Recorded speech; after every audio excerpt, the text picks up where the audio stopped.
우리 말씀을 보겠습니다. 마태복음 7장 7절 8절 말씀을 우리 다 같이 읽겠습니다.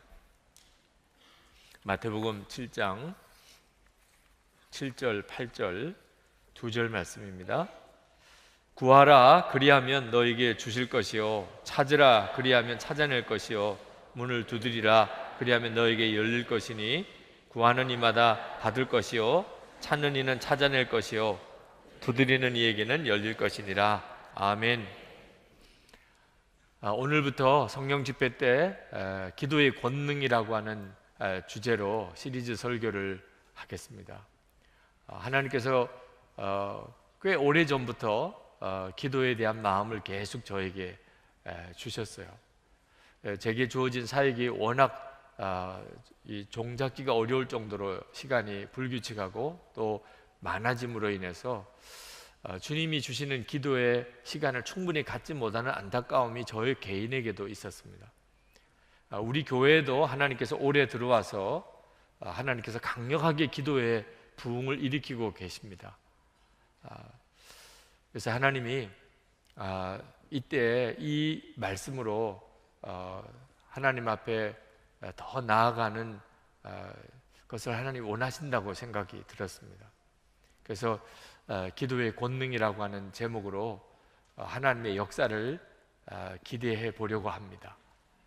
말씀을 선포하게 하시고 그리고 그 말씀을 이루시는 하나님을 우리가 경험하기를 원합니다. 이번에 여러분들이 믿음으로 사는 실험을 했던 것과 똑같이 한번 여러분의 삶에 진정한 기도의 권능을 경험해 보는 시간이 되기를 원합니다. 우리가 오늘도 중보기도 중에 새벽기도를 하나님이 하게 하시는 마음을 나누신 우리 집사님이 계셨는데 여러분 정말 이번 기회에 여러분의 삶을 하나님께 온전히 기도의 자리로 내어드리게 되기를 바랍니다. 여러분 기도의 권능 그러면 어떤 생각이 드십니까? 어떤 이미지가 떠오르나요? 기도하면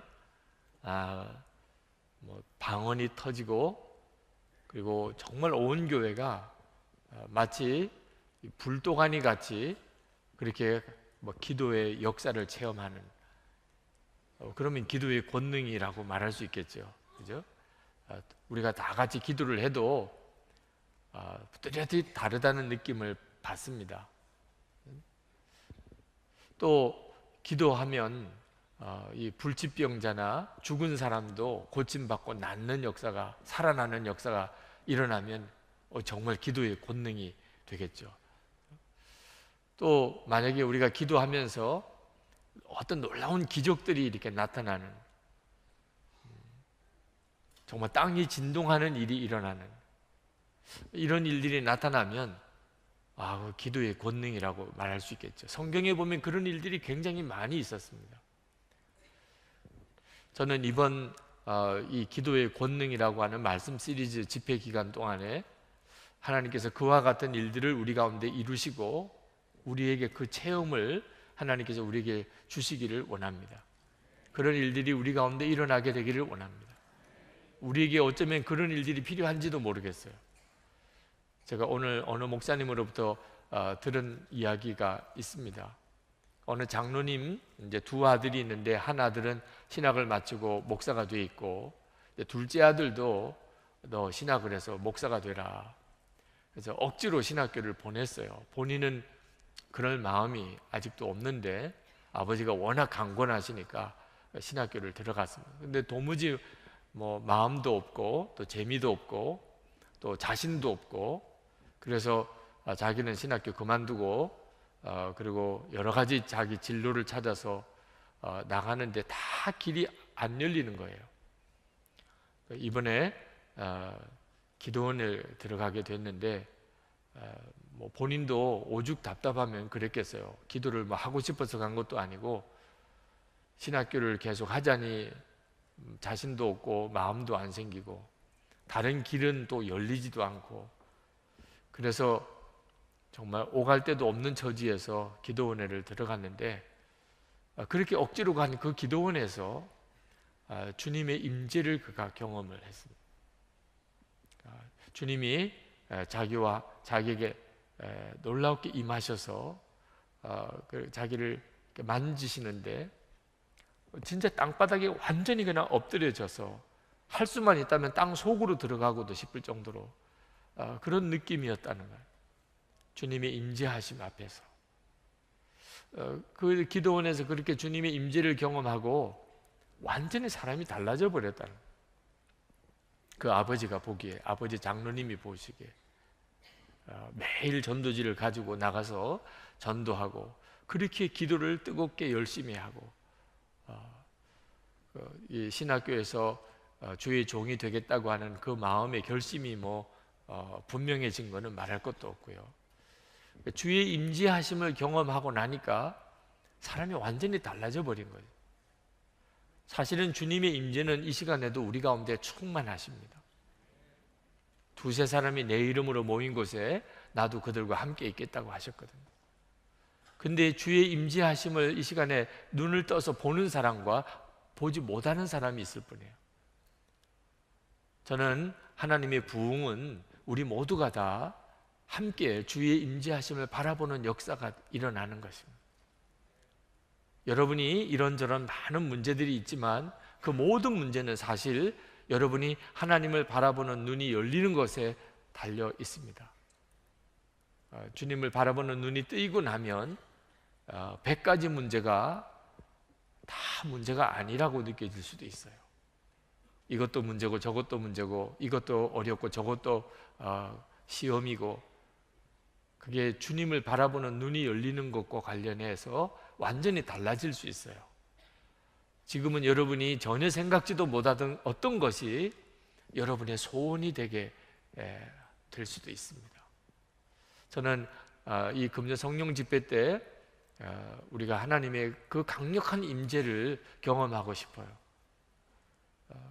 기도 중에 그런 역사들이 일어나게 될 것을 기대합니다. 그런데 오늘 이 기도의 권능에 대해서 말씀을 전하는 오늘 이 첫 시간에는 제가 그러한 기도의 권능에 대해서 말씀드리고 싶지 않습니다. 오늘은 가장 강력한 기도의 권능, 기적이 일어나고 죽은 자가 살아나고 방언이 터지고 용광로 같이 불용광로 같은 이런 역사가 일어나는, 땅이 진동하는 역사가 일어나는 이런 별의별 일들이 다 일어나는 것과 비교할 수 없이 큰 기도의 권능에 대해서 말씀을 드리려고 합니다. 이 권능은 우리 모두가 다 지금 가지고 있는 것입니다. 여기에 먼저 눈이 뜨여야 그 다음에 다른 기도의 어떤 능력과 권능이 다 의미가 있어요. 그렇지 않으면 미혹을 받게 됩니다. 기도의 권능을 단순히 어떤 기적이나 또는 어떤 체험으로만 생각하는 사람들은 기도의 좌절도 깊고요, 그리고 미혹도 받아요. 진짜 중요한 기도의 권능이 뭔지를 알고 그 눈이 뜨인 사람이어야 나머지 기도의 권능이 다 하나님이 우리를 위해서 쓰실 수 있게 됩니다. 그래서 오늘 그 말씀을 여러분에게 드리려고 합니다. 많은 그리스도인들이 기도의 좌절감이 커요. 그 말은 기도해도 응답이 안 되더라 생각하는 거예요.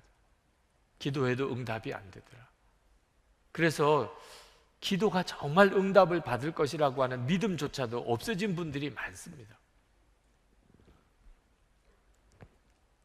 안토니 델로라고 하는 사람이 쓴 우화집에 이런 이야기가 나옵니다. 어느 비행기가 이륙을 해서 비행을 하다가 난기류에 휩싸였어요. 기장이 어떻든지 비행기를 잘 조종하려고 애를 썼지만 엔진이 꺼져 버렸습니다. 아무리 애를 써도 이 도무지 비행기가 정상적으로 조정이 안 되고 추락할 지경이 됐습니다. 그래서 기내 방송을 통해서 승객들에게 이야기를 했어요. 죄송하지만 비행기가 지금 심각한 위험에 빠져 있습니다. 이제 우리를 구할 수 있는 건 하나님뿐입니다. 여러분 다 같이 기도해 주시기 바랍니다. 그때는 한 승객이 옆에 있는 어떤 신부가 있었어요. 그래서 그 신부에게 물었습니다. 이게 무슨 뜻이냐? 지금 조종사가 말하는 게 무슨 뜻이냐? 그랬더니 그 신부가 심각한 표정으로 대답했어요. 우리에게는 아무 희망이 없다는 뜻입니다. 이 신비한 이야기를 이해하시는 분들이 별로 없는 것 같아요. 네. 이제는 우리에게는 오직 기도밖에는 길이 없습니다. 그 말은 대부분 사람들은 무슨 뜻으로 받아들인다고요? 이제 희망이 없습니다. 네. 믿는 사람들조차도 이제는 기도밖에는 길이 없습니다. 이 말을 불가능합니다. 이제는 소망이 없습니다. 그런 뜻으로 받아들이는 거예요. 우리가 얼마만큼 기도에 대한 믿음이 다 무너졌는가 참 안타까울 정도죠. 왜 우리가 이렇게 기도에 대한 확신이 무너졌죠? 기도가 뭔지를 정확히 모르고 있기 때문입니다. 하나님이 왜 우리에게 기도를 주신 것인지를 정확히 알지 못하니까 이렇게 되어버린 거예요. 기도의 권능이 뭐냐? 기도의 권능이 어떤 기적이 일어나고 진동이 오고 무슨 은사가 체험이 되고 이렇게 되어지는 것이 기도의 권능이라고만 생각하니까 이런 문제에 빠지는 거예요. 여러분, 우리가 정말 잘못 생각하고 있는 기도에 대한 이해는요, 내가 무언가를 얻기 위해서 하나님께 나아가서 내가 얻고자 하는 것을 하나님으로부터 이렇게 응답을 받는 수단이다 라고 생각하는 겁니다. 기도를. 내가 문제가 생기고 또 내게 무언가 부족하고 그럴 때 내가 하나님께 나가서 그걸 하나님으로부터 응답받는 수단이 기도다. 많은 사람이 그렇게 생각하고 있어요. 그래서 기도의 능력이라고 한다면 응답을 기도하는 것마다 받게 되는 거예요. 내가 구하는 것마다 다 이루어지는 거예요. 그리고 성경에 보면 그렇게 약속을 하신 것 같아요. 구하라 그러면 주실 것이요, 찾으라 그러면 찾을 것이요, 두드리라 그러면 열릴 것이니라. 약속을 분명히 하신 것 같아요. 그런데 실제로 기도 생활을 해보니까 그게 이루어지지 않는 거예요. 그래서 시험이 든 사람들이, 성도들이 꽤 많습니다. 기도에 대한 시험이에요. 이번 미국 코스타에 강사로 오셨던 노진산 목사님이라는 분이 교인들이 시험에 들었다는 내용에 대해서 한 이야기가 있어요. 교인들이 시험에 들었다는 이야기는 신학적으로 올바른 표현이 아니라는, 신학적으로 올바른 표현을 연구를 해보니까 시험이 들었다는 말을 이건 잘못 쓰고 있다는, 신학적으로 올바른 용어는 삐졌다는 거죠. 김 집사가 시험에 들었다, 그 말은 김 집사 삐졌다 이런 뜻이거든요. 그게 신학적으로 옳은 표현이래요. 그래서 다들 웃었습니다. 우리가 하나님께 시험 들은 사람들이 있어요. 하나님이 너무하잖아요. 대부분은요, 기도 응답을 안 해주셨다는 거예요. 내가 기도했는데 하나님이 응답 안 해주셨어요. 그래서 시험 들었다는 거예요. 삐진 거죠. 네. 여러분, 분명히 주님께서 당신이 입으로 약속하신 겁니다. 구하면 주실 것이라, 찾으면 찾을 것이라, 두드리면 열릴 것이라. 그런데 여러분, 이 성경에 기도에 이런 약속이 항상 어떤 전제가 있다는 것을 꼭 명심해야 합니다. 실제로 하나님이 이 약속을 그대로 이루신다면 우리에게는 엄청나게 문제가 생겨요. 우리가 구하는 대로 다 이루어진다면, 그러면 우리에게 절대로 유익하지 않습니다. 우리는 성숙한 기도를 못해요. 우리는 충동적으로 진짜 나에게 유익한지 아닌지 정확히 알지 못하고도 하나님께 구합니다. 그러므로 우리가 구하는 대로 다 된다면 오히려 우리에게 어려워져요. 지나고 난 다음에 내 기도에 응답이 안 된 것이 오히려 감사하다고 깨닫게 되는 일이 많습니다.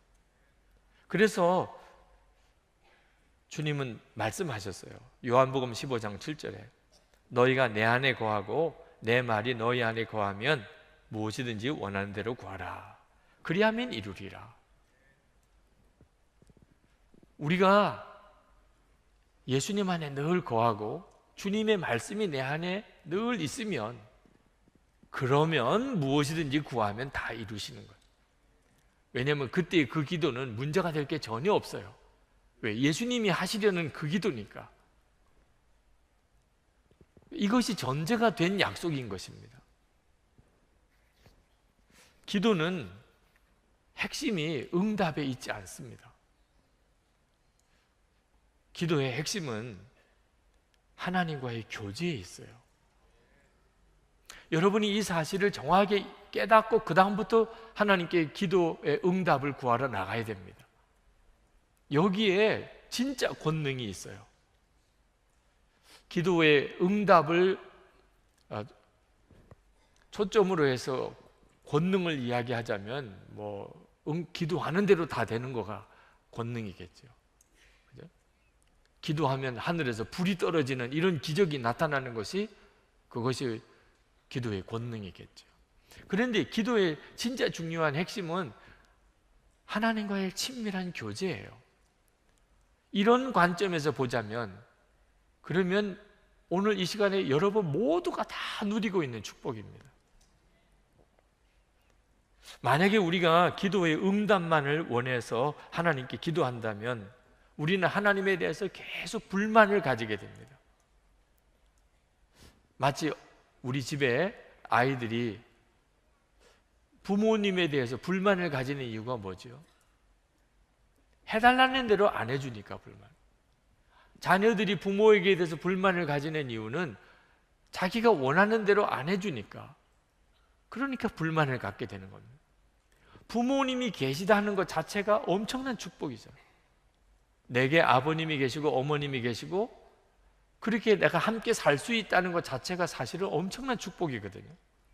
그런데 자기가 원하는 것을 부모로부터 이렇게 얻지 못한 것 때문에 그는 마음에 불만을 가집니다. 우리가 기도에 대해서 기도를 잘못 이해하면 어떻게 되는지를 그대로 보여주는 거예요. 우리가 기도에 응답에 초점을 맞추면 그 좋으신 하나님이 나에게는 불만의 대상입니다. 그런데 관계의 축복을 깨달으면, 그러면 내 마음은 응답이 되든지 안 되든지 상관없이 항상 감사해요. 하나님이 나의 아버지가 되셨다는 것만, 그것만으로도 너무너무 감사한 거예요. 우리가 우리 집에 아이들을 이렇게 보면 그 아이들은 지금 너무나 감사한 조건 속에 있습니다. 본인이 깨닫지 못해서 그렇죠. 부모와 함께 있다는 것, 부모의 보살핌 속에 있다는 것. 만약에 그것이 없어지고 나면 비로소 그때 그 아이가 깨닫게 되죠. 엄마 아빠가 같이 있다는 게 얼마나 큰 복인가. 저는 저희 어머님이, 제가 신학교 다닐 때 세상을 떠나셨는데, 어머님이 세상을 떠나시고 난 다음에 비로소 어머님이 집에 계시다는 게 얼마나 큰 축복인가를 알았어요. 그게 바로 이 관계의 복에 눈을 뜨인 거죠. 우리가 예수님을 온전히 바로 믿게 되면 그러면 이 눈이 열리게 돼요. 나는 죽고 예수로 사는 십자가의 복음이 우리를 완전히 삶을 바꾸는데 가장 큰 변화가 기도예요. 내가 죽고 이제 예수님으로 삽니다. 그러면 더 이상 하나님께 구할 게 없어져요. 전에는 이것도 해주세요, 저것도 해주세요, 이렇게 기도할 게 많았는데 나는 예수님과 함께 죽고 이제는 예수님으로 살아요. 그러면 더 이상 나를 위해서 구할 게 아무것도 없다는 느낌이 듭니다. 그냥 예수님 한 분이면 충분해요. 다윗의 고백처럼 부족한 것이 없어요. 이런 고백이 나와요. 이건 엄청난 변화죠.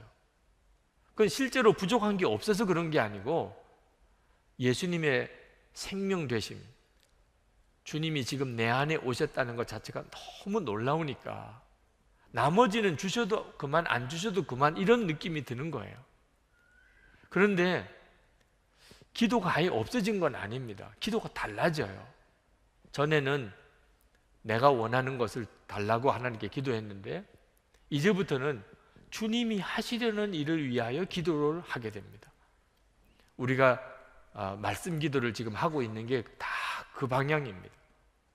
이제는 기도가 바뀌는데 그 기도가 엄청난 능력이 있는 기도가 되는 거예요. 오산에서 목회하시는 어느 목사님이 교회를 개척하신 이야기를 하시는데, 교회를 개척해서 목회를 해보니까 좀처럼 교회가 성장하지를 않습니다. 개척이 굉장히 어렵죠. 목사님이 이렇게 평생 목회하다가 나중에 은퇴하면 집 한 칸 없을 수 있겠다, 그런 생각이 들어서 주택 청약 저축 통장을 하나 만들었습니다. 그래서 집이라도 하나 마련해 놓아야 되겠다, 이런 생각이 들어서 말이에요. 그런데 교회 근처에 신도시가 들어서게 된 거예요. 그러니까 부동산 가격이 막 확 뛰기 시작했습니다. 자, 그때부터 이 목사님에게 문제가 생겼는데, 무슨 문제가 생겼냐면 계속 부동산만 생각이 나는 거예요. 이걸 가지고서 내가 주택을 하나 청약 통장을 마련했으니까 이걸 분양을 만약에 받게 되면, 그러면 이게 값이 얼마나 뛰고, 그러면 내가 얼마나 돈을 많이 얻을 수 있을까, 이 생각만 계속 드는 거예요. 그래서 설교 준비하다가도 또 부동산 시세에 이렇게 들어가 보고, 기도하다가도 또 불이니까 일어나서 또 부동산 시세에 들어가 보고, 심지어는 설교하는 중에도 계속 부동산 생각이 나는 거예요. 목사님에게는 참 누구에게 말할 수 없는 고민이 생긴 겁니다. 왜냐하면 이 정부에 심각한 거잖아요. 주야로 부동산을 묵상하고 있는 거예요. 목사님이 너무 괴로워서 하나님 앞에 솔직하게 이 문제를 내놓았습니다. 하나님께서 너 정말 나를 믿냐, 돈을 믿냐? 주택을 하나 분양을 받은 것도 아니고 그냥 통장을 하나 만든 것 뿐인데도 그것 가지고서 이제 부동산 사고 또 팔고 사고 팔고 해가지고 본인 혼자서 그냥 수십억 대의 돈을 만들었다가 또 다 허물었다가 또 사고 팔고 했다가, 교인들 앞에 주일에 고백을 했어요. 여러분, 제가 여러분 앞에 회개할 게 있습니다. 아무리 해도 이게 떨쳐지지가 않아요. 이 부동산의 영이 들어와서 떨쳐지지가 않아요. 제가 여러분에게 고백함으로 여기서 해결받기를 원합니다. 제가 사실 목사지만 이런 교회 형편도 어렵고 그러다 보니까 이번에 통장을 하나 만든 게 있는데, 신도시 개발 이 결정이 나고, 그래서 계속 내 마음속에 이 부동산 생각만 납니다. 제가 이렇게 해가지고는 더 이상 진실하게 여러분들의 목사라고 할 수가 없겠습니다. 제가 부동산 이것을 떨쳐버리려면 이 통장을 해지하는 수밖에 없겠습니다. 제가 월요일에 당장 가서 이 통장을 해지하겠습니다. 그리고 그가 은행을 그 다음날 찾아갔습니다. 그랬더니 사람들이 너무너무 많이 몰려있는 거예요. 전부 다 통장 만들려고 온 사람. 번호표를 뽑아보니까 한 1시간 반을 기다려야 돼요. 1시간 반 동안 자기는 해지하려고 기다리는 거예요.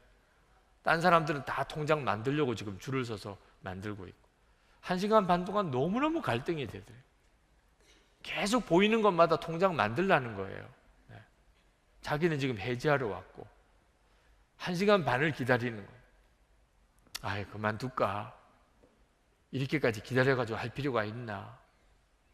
1시간 반 만에 창구에 갔습니다. 갔더니 창구 직원이 통장 만들어 온 줄 알았더니 이미 있는 통장을 해지하려 온 거예요. 아니, 왜 그러시냐고. 뭐라고 답을 말하기가 그렇더래요. 왜 갑자기 통장을 해지하려고 하시느냐. 목사님이 자기도 모르게 내게 더 큰 집이 생겼습니다. 그러니까 창구 직원이 그러세요? 이러면서 그냥 해지를 해주더래요. 그래서 은행을 나오면서 하나님 앞에 너무너무 죄송한, 잠시 동안이었지만 하나님과 돈을 자기 마음속에서 계속 저울질하고 있었던 목사님의 마음의 가책이 너무너무 마음을 아프게 하더라. 나에게 있어서 하나님과 돈이 저울질 대상이 됐다는 게 얼마 동안. 그 고백을 하시는 목사님이 참 귀해 보이더라고요. 여러분, 우리가 응답에만 매달리면요, 그러면 하나님이 뒷전이 돼요. 그 말은 내가 원하는 것은 하나님이 아니고 그 어떤 것이라는 뜻이에요. 우리가 기도를 정말 간절하게 하는 이유가 뭡니까? 목적이 하나님에게 있습니까? 아니면 무언가 이루고 싶은 어떤 일 때문입니까? 여러분, 우리가 이처럼 기도를 해도 기도를 받으시는 하나님이 목적이 아니고 응답의 목적이 있게 되는 이유는요, 우리가 타락했기 때문이에요. 타락한 이후부터 그렇게 됐습니다. 아담과 하와가 선악과를 먹고 타락하지 않았다면 오늘 우리처럼 이렇게 기도할 이유가 없어요. 에덴 동산에서 아담은 하나님과 함께 거했습니다. 죄가 없었던 때였기 때문에 하나님과 늘 자유롭게 편안하게 대화했었어요. 에덴 동산에서 하나님과 아주 스스럼 없이 대화했어요. 여러분의 자녀들이 여러분들과 같이 대화하는 것처럼. 죄 없을 때는요, 아담은 하나님과 얼굴을 보면서 대화했어요. 굳이 무슨 특별한 기도의 형식도 필요하지 않았어요. 간절히 막 부르짖을 필요도 없었어요. 그냥 일상적인 에덴 동산에서의 삶이 하나님과 그냥 충분하고 풍성한 교제였어요. 그런데 선악과를 따먹고 모든 게 달라졌습니다. 결정적인 것은 하나님과 교제가 끊어진 거예요. 하나님과 얼굴을 대하여 이야기하는 것은 이제 불가능해졌어요. 왜냐하면 하나님은 너무나 무서운 대상이에요. 가까이 할 수 없는 대상이 되어버렸어요. 그리고 에덴 동산에서 내쫓겼죠. 그런데 하나님께서 아담을 그냥 죽이지 않으시고 하나님이 은혜를 허락하셔서 어떤 관계의 끈은 두셨어요. 그러나 하나님 앞에 나아가려면 이제는 정말 절차가 복잡합니다. 우선 속죄 제사를 드려야 됩니다. 그리고 하나님께 나아갈 수 있는 길 하나는 열어두셨어요. 그때부터 우리에게 있어서 기도는 굉장히 어려운 일이 되어버렸어요. 그냥 아무렇지도 않은 문제로 하나님께 나아간다는 걸 상상할 수도 없어요. 정말 힘들고 어려운 일이 생길 때 이건 하나님밖에 해결해 주실 수 없는 이런 문제가 생겼을 때 그때는 이제 나아가야죠. 그런데 나아가려면 속죄 제사를 드려야 돼요. 하나님을 정말 멀찍하면서 이렇게 바라보면서 나를 불쌍히 여겨달라고, 하나님 나를 정말 책망하지 말아달라고, 나를 벌하지 말아달라고, 그렇게 하나님 앞에 정말 엎드린 자세로, 그러면서 정말 눈물로, 애통함으로, 간절함으로 그렇게 하나님께 나아가서 겨우 하나님 정말 이 소원을 이루어 주세요. 하나님 이것 좀 제발 해결해 주세요.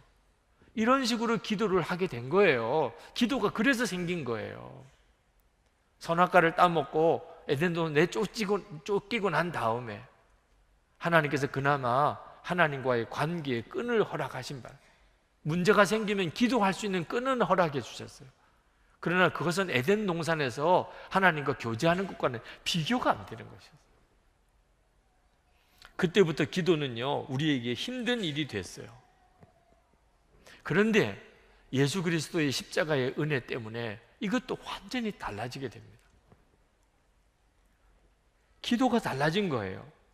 예수 그리스도의 십자가의 속죄로 하나님의 자녀가 된 그리스도인들은 이전에 하나님께 나아가던 방식의 기도는 완전히 이제는 사라지고, 기도가 에덴 동산에서 아담이 죄 짓기 전에 그 상태로 회복이 된 거예요. 이것이 지금 우리가 누리고 있는 기도의 축복이에요. 그 결정적인 것이 하나님을 아버지라고 부르라고 한 거예요. 하나님을 아버지라고 부르라. 아직도 여러분 기도에 답답함이나 어려움이 여전히 있습니다. 아직까지 우리 안에 진정한 충만함이 오질 않아요. 기도의 권능이 무언가, 기도의 권능은 에덴 동산에서 아담이 죄짓기 전에 하나님을 대할 때 그 마음이 바로 가장 강력한 기도의 권능이에요. 그 기도의 권능이 없으니까 우리는 여전히 기도가 어려워져요. 어렵다고 느끼는 거예요. 막연하게 느끼는 거예요. 예수님께서 우리에게 그 문을 활짝 열어주셨는데 그것은 아버지라고 부르라. 여러분이 하나님을 아버지라고 부르라고 하는 이 기도를 온전히 여러분이 붙잡으면 기도 문은 활짝 열립니다. 그냥 어린아이가 아버지라고 부르는 하나님을, 하나님의 임재 안에서 하나님께 친밀하게 기도하는 놀라운 특권을 우리가 받았습니다. 예수 그리스도의 십자가의 은혜로 기도가 회복이 된 거예요. 구원이 뭔가? 기도가 회복이 된 겁니다. 힘들고 정말 두렵고 그리고 응답이 될지 안 될지 막연한 그 기도에서 우리는 하나님을 아버지라고 부르는 아주 친밀하게 하나님께 다가갈 수 있는, 무슨 말이든지 하나님께 할 수 있는 이런 기도의 축복을 받은 거예요. 에덴 동산의 기도가 회복이 된 겁니다. 이것이 권능인 거예요. 기도의 권능, 진정한 의미에서의 기도의 권능.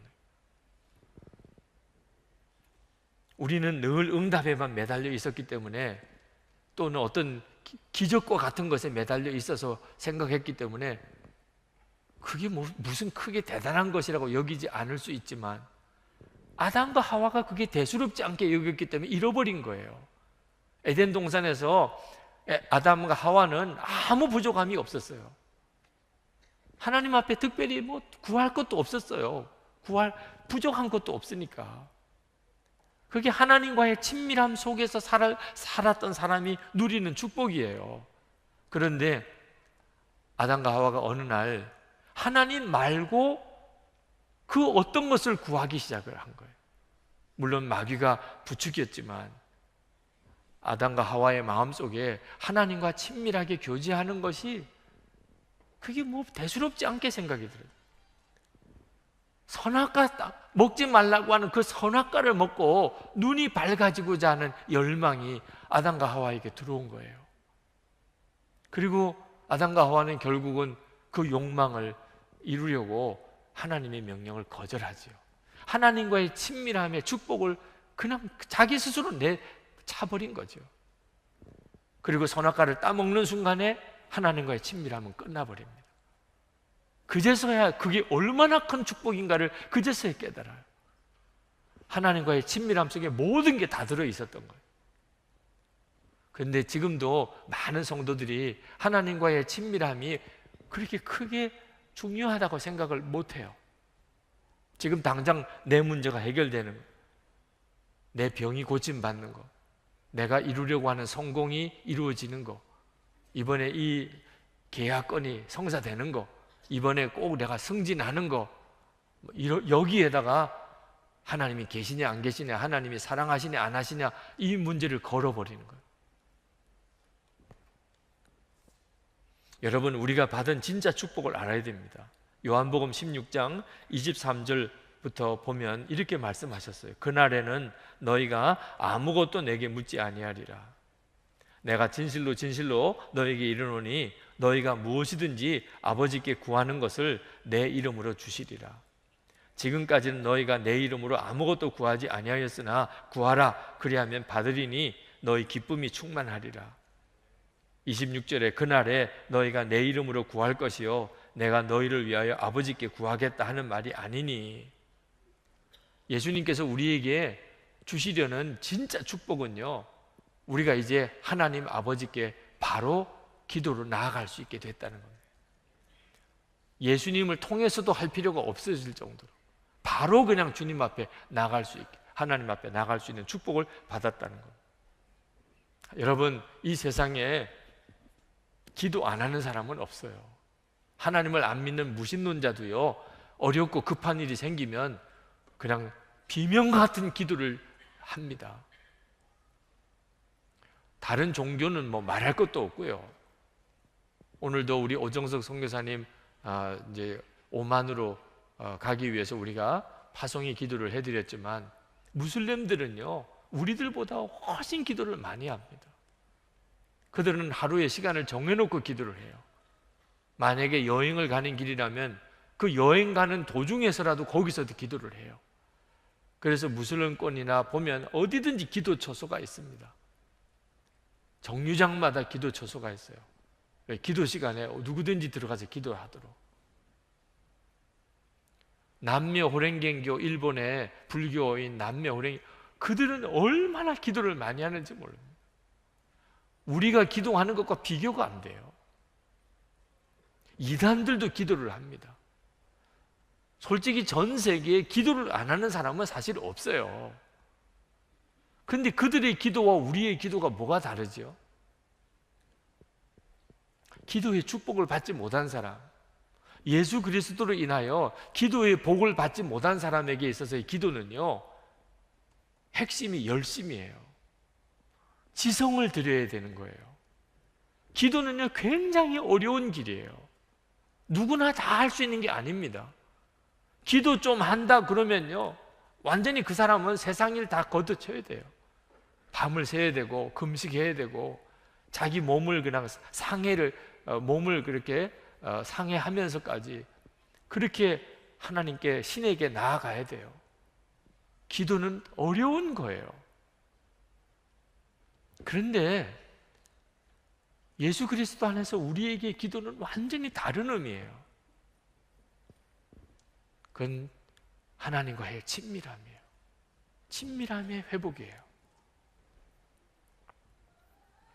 만약에 저희 두 딸이 제게 그렇게 뭐 이슬람 교도들이나 또 남매 호랭경교 신자들이나 그들에게 하는 것처럼 저에게 뭘 요구하면 전 정말 불행할 것 같아요. 하루에 5번씩 시간을 정해놓고 저에게 절을 하면서 이렇게 만약에 뭘 구하기 시작하면 전 정말 왜 이러냐, 너희들 왜 이러냐 이렇게 할 것 같아요. 그건 하나님이 원하시는 기도가 아닙니다. 하나님이 원하시는 기도는 그냥 아빠 하고 이렇게 오는 거예요. 그리고 뭐 말 되는 말 안 되는 말 하면서 그러다가 또 불쑥 뭐 달라고 그러고, 맡겨놓은 것도 아닌데 달라고 그러고. 그런데 그게 너무 기쁘고 좋고, 그게 우리가 경험하는, 가정에서 경험하는 거잖아요. 그게 예수 그리스도로만 그 일이 이루어져요. 예수 그리스도 안에서만 하나님과 우리 사이에 그 축복이 주어지는 거예요. 이번 미국 집회 일정 중에 여러 많은 사람들을 만났는데, 어떤 분들은 저를 어떤 목적을 가지고 저를 만나는 분이 있어요. 어떤 분들은요 아무것도 저에게 요구하지 않으면서 그냥 저를 기뻐해 주는 분들이 있어요. 어떤 경우가 더 편하겠어요? 그때 제가 알았어요. 우리가 하나님께 나아갈 때 하나님 앞에 무언가를 요구하면서 나아가는, 하나님 저 오늘 성령 집회 왔어요, 이번에도 안 해주면 저 진짜 삐칠 거예요. 물론 주님이 그렇게라도 오는 사람을 뭐 싫어하시겠어요? 그렇지만 만약에 오늘 기도하는 분 중에 하나님 앞에 특별히 뭐 이것 달라 저것 달라 하는 게 없어요. 그냥 주님 앞에 기도하는 시간이 즐거워서, 주님께 기도하는 시간이 그냥 그게 즐거워서, 그냥 주님께 기도하는 그 자리에 있고 싶어서.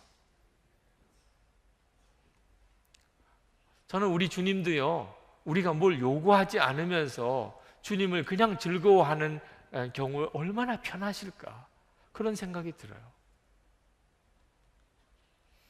우리가 하나님께 기도할 때 응답에다 초점을 맞추느냐, 주님과의 교제에다가 초점을 맞추느냐 하는 것이 얼마나 다를까 하는 것을 우리가 생각해야 합니다. 예수 그리스도를 정말 구주로 믿는 우리들에게 있어서 기도의 특징은요, 열심이 아니고 친밀함이에요. 그냥 기도가 좋은 거예요. 기도하는 시간이 편한 거예요. 그렇다고 해서 하나님께 딱히 뭘 얻고 싶은 게 있는 것도 아니에요. 그냥 기도가 좋은 거예요.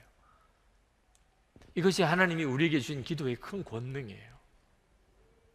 그리고 그 기도의 생활 중에 하나님이 나에게 어떤 기도를 시키시는 거예요. 이제 앞으로 우리가 계속 기도에 대해서 말씀을 나누면서 하나님이 우리의 기도를 통하여 어떤 일을 이루실 거에 대해서는 우리가 아마 여러 번 다루게 될 겁니다. 그러나 기본적으로는요, 기도는 그냥 주님과 함께 친밀하게 교제하는 겁니다. 그래서 성경에 보면 이해가 안 되는 기도에 대한 권면이 나옵니다. 데살로니가전서 5장 17절에 쉬지 말고 기도하라. 로마서 12장 12절에 기도에 항상 힘쓰라. 에베소서 6장 18절에 무시로 성령 안에서 기도하라. 골로새서 4장 2절에 기도를 항상 힘쓰고, 빌립보서 4장 6절에 모든 일이 기도와 간구로 하나님께 아뢰라. 어떻게 이렇게 할 수 있어요? 우리가 어떤 응답을 받기 위한 기도는요, 이렇게 못해요. 기도가 그냥 주님과 함께 교제하는 것이어야 이렇게 기도할 수 있어요. 기도가 주님과의 친밀함인 사람, 그런 사람은 이렇게 기도할 수 있어요. 여러분, 우리가 때때로 하나님께 기도하는데 응답이 안 올 때, 내가 기도한 대로 하나님이 역사를 안 해주셨을 때, 그때가 사실 굉장히 놀라운 일을 하나님이 하고 계신 거예요.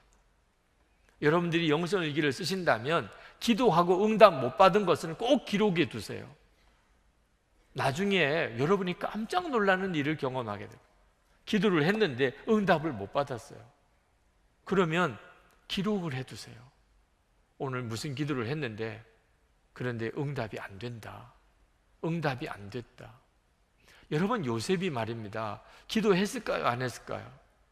형들에게 팔려서 애굽의 종으로 팔려갔어요. 보디발의 아내의 유혹을 거절하고 감옥에 들어갔습니다. 자, 요셉이 기도했을까요? 안 했을까요? 빨리 집으로 돌아가게 해달라. 억울한 이 감옥살이에서 빨리 벗어나게 해달라. 얼마나 많이 기도했겠어요. 근데 요셉의 기도는 응답이 안 됐습니다. 근데 그 응답이 안 된 기도가 나중에 가보니까 요셉을 애굽의 총리가 되게 했네. 그러니까 응답이 안 된 것이 잘 된 거예요. 만약에 요셉이 늘 하나님이 함께 계시는 것에 대해서 믿음의 눈이 열리지 않았다면 요셉은 벌써 도망가다가 붙잡혀서 죽었거나 제풀의 우울증에 사로잡혀서 정신병으로 아마 미쳤을 거예요. 그런데 요셉은 응답에다 초점을 두지 않았고 하나님이 함께 계시는 그 자체를 기뻐하고 감사했어요. 이유는 알 수가 없지만, 기도가 응답이 하나도 안 되고 있지만, 문제는 점점 더 어려워지고 있지만 하나님이 계속 같이 계시네. 그것만은 분명히 알겠어요. 그래서 요셉은 그러면 됐지요. 하나님이 함께 계시다는 것만 내가 확인이 됐으면 그러면 충분하지요. 그러니까 요셉은요, 밝을 수가 있었고, 그는 무슨 일을 해도 열심히 할 수가 있었고, 그는 모든 상황에서 배울 수가 있었어요. 요셉이 종살이, 감옥살이 하면서 그가 훈련받은 건 하나예요. 늘 주님과 친밀히 교제하는 거예요. 어느 정도로 친해졌는가? 바로 왕이 꿈을 꿨는데 즉시 요셉이 해석이 와요. 하나님이 그게 무슨 뜻이다, 해석을 주세요. 그래서 바로 왕에게 그 꿈은 이런 뜻입니다. 하나님이 이렇게 말씀하셨습니다. 바로 왕이 그게 맞겠다. 하나님이 함께 계시는 것을 알았어요. 그러니까 여러분, 이제부터 여러분이 하나님 앞에 나와서 기도할 때 기도를 하고 응답은 진짜 주님께 맡기는 거예요. 기도 그 자체가 축복인데, 내가 이렇게 하나님 아버지라고 부르면서 기도할 수 있는 것 자체가 엄청난 축복인데, 그리고 내가 기도한 것에 대해서 하나님이 어떻게 이루실지에 대해서는 그냥 흥미롭게 관심을 가지고 지켜볼 뿐이에요. 근데 이번에 안 됐어요. 하나님 무슨 더 놀라운 일을 하시려고 이렇게 하십니까? 써는 놓겠습니다. 이렇게 써는 놓겠습니다. 하나님 나중에 딴 말 하지 않으시도록 제가 기도했어요. 네, 그리고 써 놓겠습니다. 하나님 응답 안 하셨네요. 네, 써 놓겠습니다. 나중에 가 보세요. 정말 그 자체가 증거죠. 일기를 옛날 일기를 지금 쓸 수 있겠어요? 제가 몇 월 며칠에 이렇게 일기를 썼습니다. 그때 기도를 했는데 이렇게 이루어지지 않았습니다. 그런데 지금 3년 지나서 보세요. 그때 그 기도가 지금 이렇게 됐습니다. 한동대학교 총장이었던 김영길 박사님, 이분이 신트로피 드라마라고 하는 책에서 그가 한동대학교에 총장으로 있을 때 구속당한 재판에 법정 구속당한 이야기를 그거 썼습니다. 정말 한동대학교 초창기 때 재정적으로 너무너무 어려운 가운데 학교 살림을 해 나가다 보니까 한 번은 이제 그 김영길 총장을 어떻든지 제거하려고 하는 사람들의 모함에 빠져서 그가 법정 구속되는 일까지 생겼어요. 우리나라 현직 대학 총장이 법정 구속당한 일은 역사상 유례가 없는 일입니다. 수갑이 채워지고 그리고 금속의 차가운 감촉이 손목에 느껴지면서 경주 교도소로 호송을 받아갔습니다. 갈색 죄수복을 입고 안경도 다 벗고 구두도 다 벗고 흰 고무신으로 갈아 신고 수감번호 433번 쓰인 판을 들고 벽에 서서 정면과 측면 사진을 찍고 그리고 감방 신고식을 하고 작은 방에 35명이 통조림 속에 끼어있는 정어리처럼 그렇게 소위 칼잠을 자면서 그 교도소에 들어있는 그 심정을 그 책 속에서 구구절절히 썼더라고요. 그렇게 힘들게 기독교 대학을 한번 만들어 보자, 그런 목사님의 호소를 사명으로 받아들고 그리고 다 자기에게 좋은 자리 다 내놓고 그렇게 가서 헌신했는데 결과는 이게 뭐냐 말이에요. 그리고 그 과정에서 얼마나 하나님께 기도했는데 이 법정 구속까지 됐어요. 진짜 무너질만 하죠. 근데 그 교도소에서 하나님 앞에 기도하는데 도무지 마음이 안 잡히다가 어느 날 갑자기 하나님이 나에게 특별 휴가를 주셨구나. 너무 대학 총장으로서 그동안 학교를 설립하는 과정에서 너무 힘들고 어렵게 내가 사니까 하나님이 너 이렇게 안 하면 너 쉬지 못하겠다. 그래서 나에게 휴가를 주셨구나. 이런 생각이 번뜩 든 거예요. 그리고 무릎을 꿇고 기도를 합니다. 저는 지금 하나님 앞에 절대적으로 아무것도 없이 서 있습니다. 이름도 명예도 지위도 자존심도 염려도 없이 이렇게 서 본 적이 없었습니다. 비록 지금 고통과 슬픔이 있을지라도 저는 모든 것을 벗어버리고 진정한 자유를 누리고 있습니다. 지금까지 앞만 보고 달려왔는데 이제 하나님이 저를 잠시 멈추게 하셨습니다. 이 특별한 곳에서 특별한 방법을 통해 저를 자유케 하시고 저를 1대1로 만나주고 계십니다. 이곳이 제 기도의 자리며 제가 주님을 만나는 다락방입니다. 김영길 총장님은 상황이 점점 더 꼬여 들어가는 어려운 처지에 한 가지, 이렇게 기도만 하고 있을 수 있는 내 시간이 없었잖아. 그동안 성경 보고 기도하고 성경 보고 기도하고, 와, 하나님이 나에게 휴가를 주셨구나. 그러면 하나님, 저는 좋습니다. 저 정말 너무 자유합니다. 뛰어다닐 것도 없고 다닐 수도 없고 지금 감옥에 있으니까 완전히 그냥 나는 너무 자유야. 무거운 짐 다 내려놨습니다. 그리고 주님과 만나는 제 기도 자리고 다락방입니다. 그로부터 5개월이 지난 날 그가 재판에서 무죄 선고를 받았어요. 그리고 풀려났습니다. 그리고 학교로 복귀를 했는데 사람들이 다 환영하고 잘 나오셨다고 다 다행이라고 이렇게 이야기를 할 줄 알았더니 왜 이렇게 빨리 나오셨냐고 이런 반응을 받았다는 거예요. 그 담당 총무처장이 아니 총장님 조금 더 계시다가 나오시지 이렇게 나오시는 거예요. 왜 그러냐 그랬더니 총장님이 구속을 당한 뒤부터 매일 9천만 원씩 후원금이 들어오고 있다. 한동대학 사태가 막 알려지면서 막 후원금이 막 들어오기 시작하는데 매일 9천만 원씩. 이제 총장님이 나오셨으니까 뚝 끊어졌다는 거예요. 조금만 더 있으면 우리가 정말 학교 재정이 막 넘칠 정도인데 조금 더 계시지 이렇게 나오셨냐고. 뭐 그런 조크 같은 글도 거기다가 쓰셨더라고요. 여러분, 기도는 이미 그 자체가 축복이에요. 내가 기도한 대로 응답이 됐든지 안 됐든지 상관없어요. 예수 그리스도 안에서 하나님을 아버지라고 부를 수 있게 된 것만 충분해. 하나님 충분해. 에덴 동산에서 아담과 하와가 죄 짓기 전에 하나님과 이렇게 친밀하게 교제, 무슨 이야기든지 할 수 있고, 하나님이 들으시고 합당하면 응답해 주시고 아니면 또 하나님이 걸르시고, 또 하나님이 내 기도 들으시고 때에 맞추어서 또 이루어 주시고, 그 전에 뭐 좀 시간이 걸리면 하나님 다 판단이 있으셔서 하실 거니까.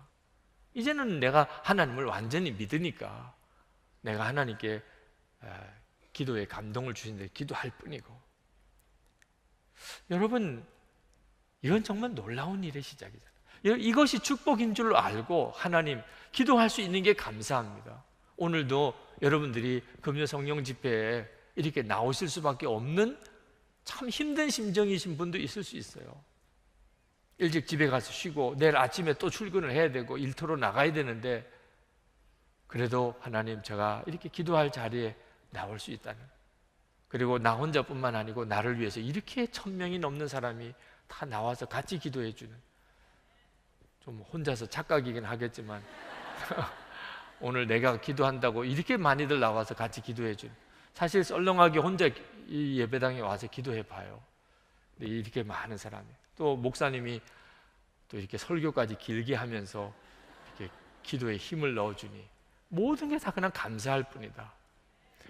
여러분, 그렇게 나가보세요. 때때로는 우리가 기도할 제목을 정확하게 알지 못할 때도 많습니다. 근데 하나님 앞에 계속 주님을 바라보고 이렇게 나가다 보면 하나님이 기도 제목을 주세요. 로마서 8장 26절에 우리는 마땅히 기도할 바를 알지 못하나 오직 성령이 말할 수 없는 탄식으로 우리를 위하여 친히 간구하시는, 우리만 지금 기도하는 게 아니고 우리 안에서 성령께서 같이 기도하고 계신, 이 축복이 정말 말할 수 없는 축복이죠. 제가 이번에 미국 일정을 진행되는 동안 3주간 동안에 일정이 굉장히 어려웠어요. 제 마음속에 마지막 덴버에서 세미나가 끝나면 한 이틀 정도 여유가 있습니다. 주일 예배를 드리고 오려면 그 한 이틀 정도는 좀 쉴 수 있는 시간이면 좋겠다. 그래서 그 덴버에서 저희 일정을 도와주는 분에게 그렇게 어디 가서 조금 쉴 수 있는 곳이 있으면 우리를 좀 안내해 주십시오. 그랬더니 너무 좋은 데가 있다는 거예요. 너무 막 이야기를 하니까 기대가 생기더라고요. 참 좋은 데가 있나 보다. 어디냐 그랬더니 로키 산맥에 산장이 있다는 거예요. 여러분, 듣기만 해도 얼마나 황홀해요.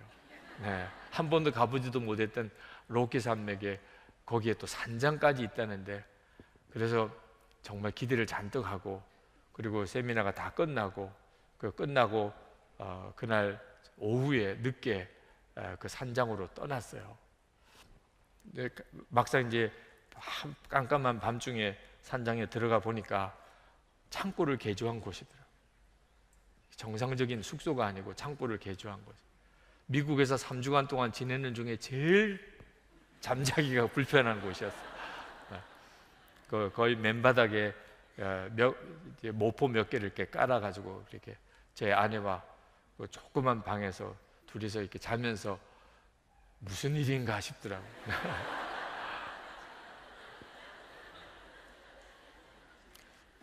뭐 야영을 하신 분들은 그것보다는 훨씬 나을 것 같아요. 네. 텐트 치고 야영을 하는 것보다는 훨씬 나은 여건이긴 합니다만 조금 마음이 심란하더라고요. 여기서 이틀을 계속 보내야 된다는 게 좀 어렵더라고요. 아침에 눈을 떴는데 다들 잠을 자고, 또 전체 통으로 같이 있어서 뭐 따로 또 기도할 자리가 있는 것도 아니고, 그래서 바깥으로 그냥 나왔습니다. 아주 바깥 공기는 아주 맑고 좋기는 합니다만 그 산으로 이렇게 올라가면서 기도를 했어요. 하나님, 왜 이러시나요? 이런 생각이 들었어요. 좀 이틀은 쉬었다가 와야 한국에 돌아가도 계속 일정이 지금 계속되는데 좀 쉬어야 되는 일정인데 하나님 정말 이거 좀 너무하신 거 아닙니까? 이런 느낌이 좀 들더라고요. 근데 그때 하나님께서 제 마음속에 아무것도 평가하지 마라. 좋다, 나쁘다, 아무것도 너 그렇게 분석하려고 하지 마. 그냥 나만 바라봐. 나만 바라. 정말 주님이 그렇게 정말 말씀하시는 것 같았어요. 그래서 주님 그렇게 하겠습니다. 뭐 기대했던 그런 기가 막힌 어떤 휴양지에 온 것도 아니고 영 불편하게 짝이 없는 그런 곳에 와 있지만 하나님, 제가 아무것도 평가하지 않고 아무것도 분석하려고 하지 않고 그냥 계속 주님만 그냥 바라보겠습니다. 그러고 나니까 비로소 이렇게 보이기 시작해요. 이야, 자연이 아름답구나. 그 산장이라고 하는 곳은 정말, 그런데 밖에 나와 보니까 그 나무나 산새나 기가 막힌 곳이더라고요. 그리고 느껴지는 이런 공기나 모든 게 너무너무 참 기가 막힌 곳이에요. 그래서 비로소 하나하나 이렇게 느끼기 시작했어요. 새소리도 그렇고 부드러운 바람도 느끼고, 그러면서 제 마음속에서 찬양이, 감사가 나오고, 그리고 늘 하나님 앞에 드리던 기도를 쭉 그 산길을 걸으면서 기도를 했어요. 그러면서 이제 제 마음속에 내가 너무 섣불리 내가 보고 듣는 것으로 판단하고 있었구나. 그리고 하나님, 제가 정말 그렇게 하겠습니다. 근데 그날 오후에 갑작스럽게 동행했던 목사님 한 분이 응급사태가 생겼어요. 그래서 응급병원을 이렇게 찾고, 그리고 이제 가까운 곳에 있는 제일 가까운 병원으로 함께 갔던 분들이 다 같이 이제 차를 타고 그분을 돌보면서 응급실에 갔습니다. 응급실에 가서 응급 조치를 하고 그러느라고 거의 밤 늦은 시간이 됐어요. 저녁도 못 먹고, 천상 그 근처에 있는 어디 모텔 같은 데를 얻어서 거기서 그냥 입고 있는 그 채로 그냥 잠을 자고, 그 다음 날 이제 산장에서 짐을 꾸려서 내려와야 됐어요. 이건 또 너무 심하잖아요. 네. 근데 그때 그 아침에 드렸던 그 기도의 음성을 계속 들었어요. 아무것도 분석하려고 하지 말고, 아무것도 평가하려고 하지 말고, 그냥 계속 나만 바라봐라. 내려오는 길에 생각했어요. 고생은 많이 한 것 같은데 같이 갔던 목사님들과 너무 가까워진 거예요. 그런 일을 같이 겪으면서 아마 몇 년을 같이 살아도 그렇게 친밀함을 느끼기 어려울 정도로 그런 깊은 친밀함을 하나님이 그 짧은 시간에 하루 만에 다 경험하게 하십니다. 아마 앞으로 이제 이후의 삶 속에서 아마 그때의 일이 어떤 의미가 있는지는 더 드러날 것 같아요. 여러분, 지금 현재 여러분의 삶이 전혀 여러분의 예측과도 다르고 여러분의 기대와도 다르고, 일은 점점 더 꼬여 들어가고 어려워져 가고, 기도를 했는데도 기도는 이상한 방향으로 더 이상 오히려 다른 방향으로 문제는 그렇게 전개되고, 그럴 때 여러분 꼭 기억하세요. 여러분이 여전히 기도할 수 있는 축복을 가지고 있다. 이건 엄청난 권능이에요. 예수 그리스도가 십자가에서 피 흘리심으로 우리에게 주어진 놀라운 축복이에요. 하나님을 아버지라고 여전히 부를 수 있는, 내가 기도의 자리로 떳떳이 나올 수 있는, 누구도 대신해서 기도를 해드릴 필요가 없어요. 여러분이 직접 기도하시면 돼요. 그러나 너무 힘들면 오늘 안수기도를 받으셔요. 정말 누군가가 기도를 좀 도와줬으면 좋겠다, 이런 마음이 있으신 분들은 기도를 받으셔도 좋아요. 그건 여러분이 하나님 앞에 직접 나갈 수 없기 때문이 아닙니다. 여러분이 예수님을 부르고 하나님을 아버지라고 정말 믿으시면 이미 여러분에게는 엄청난 기도의 축복이 주어져 있어요. 그리고 여러분이 그 기도를 계속 하세요. 그리고 이번에 정말 하나님이 주신 기도에 그 엄청난 풍요한 축복의 경험을 다 해볼 수 있게 되기를 축원합니다. 이 시간에 우리 찬양하면서 정말 그 기도의 축복을 오늘 밤에 우리가 만끽했으면 좋겠어요. 하나님께서 우리의 기도를 들으시면서 하나님도 너무나 기뻐하실 수 있는 그런 기도의 시간을 우리가 가졌으면 좋겠습니다.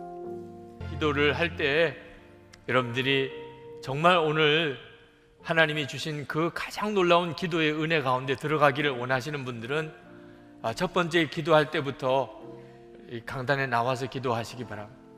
3번 우리 같이 합심하고 그리고 안수기도 할 때인데 이 강대상 아래쪽은 안수기도 받으실 분들을 위해서 좀 비워두시고 그리고 오셔서 기도하시기 바랍니다. 첫 번째 우리 기도할 것은 여러분 기도의 축복을 이미 받은 것을 정말 믿으시기 바랍니다. 예수 그리스도로 인하여 우리에게 이미 기도의 권능이 부어져 있습니다.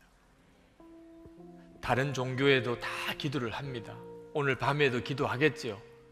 그들의 기도와 지금 내 기도가 뭐가 다르지요? 예수 그리스도로 인하여 하나님께 아버지라고 부르며 달려갈 수 있는 친밀함을 이미 우리는 축복받았습니다. 그 일을 인하여 우리 오늘 하나님 앞에 감사하십시다. 귀한 것을 귀하게 여기지 못하면 잃어버리게 됩니다. 하나님, 제가 하나님께 아버지라고 예수님의 이름을 붙잡고 나아갈 수 있는 이 축복을 인하여 감사합니다. 제가 이 기도의 축복을 놓치지 않겠습니다. 하나님, 나는 이미 엄청난 기도의 복을 받았습니다. 기도의 권능을 제가 받았습니다. 주님을 찬양합니다. 여러분들이 진심으로 하나님이 여러분에게 주신 이 기도의 축복을 감사함으로 고백함으로 올려드리기 원합니다. 우리 다 같이 하나님 앞에 기도하겠습니다. 은혜와 사랑에 충만하신 아버지 하나님, 하나님의 크고 놀라우신 하나님의 은혜를 인하여 감사합니다. 이 시간에 우리 하나님 앞에 붙잡고 기도할 말씀이 기도하라입니다. 구하라. 이건 엄청난 허락이고 축복입니다. 구하라. 허락해 주신 것입니다. 하나님께서 나에게 이제는 허용해 주신 것입니다. 하나님, 그러므로 하나님, 제가 이제부터 마음껏 기도하겠습니다. 주님, 구하라고 허락해 주셨으니 제가 내 삶의 모든 영역에서 하나님 앞에 수시로 주님께 기도하는 삶을 살겠습니다. 하나님, 이제부터 나의 삶은 기도의 삶입니다. 기도의 삶입니다.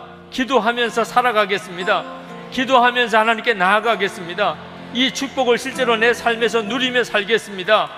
우리 다 같이 따라 하시고 기도하시겠습니다. 주여, 기도의 문을 열어주시옵소서. 기도의 문을 열어주시옵소서. 주여, 기도의 문을 열어주시옵소서. 주여, 기도의 문을 열어주시옵소서. 주여, 기도의 문을 열어주시옵소서. 주여, 기도의 문을 열어주시옵소서. 주여, 역사해 주시옵소서. 주님, 은혜 위에 은혜를 더하여 주시기 원합니다. 하나님의 능하신 손에 하나님과 자하여 주시기 원합니다. 주의 권능으로 더하여 주시기 원합니다. 아버지 하나님, 이 시간에 기도의 권능이 우리 가족들에게, 우리 온 교인들에게, 교회들 위에 부어지기를 위해서 기도하십시오. 하나님, 기도의 권능이 우리에게 부어지기를 원합니다. 하나님, 이번에 우리의 모든 가족들이 기도의 분명한 체험을 하게 되기 원합니다. 선한목자 교회가 기도의 차원이 완전히 달라지는 역사가 일어나게 되기를 원합니다. 교회들, 한국 모든 교회들 안에 다시 한번 기도의 능력이 부어지게 되기를 원합니다. 주여, 우리 모두를 하나님 기도로 다시 일으켜 주시옵소서. 우리의 주여 3번 부르짖고 기도하겠습니다. 주여!